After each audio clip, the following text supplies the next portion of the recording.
నాయక, ఈ వదరబోతుని బంధించి మోకాల మీద కూర్చోబెట్టండి. ఆజ్ఞ రాజమాత.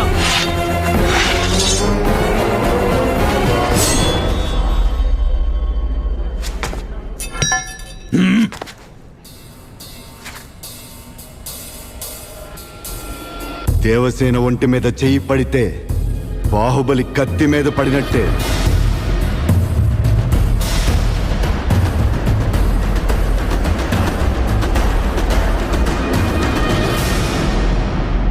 అమ్మా, దేవసేన గౌరవ మర్యాదలకి భంగం రానివ్వనని మాటిచ్చాను. యువరాజా, మీరు రాజమాత మాటకు ఎదురు నిలుస్తున్నారా?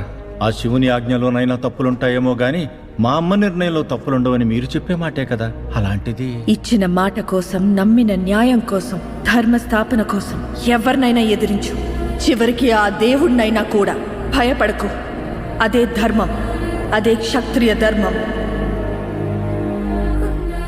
ఒక ఆడదాని మనసు తెలుసుకోకుండా నీ కొడుక్కి మాట ఇవ్వడం తప్పు.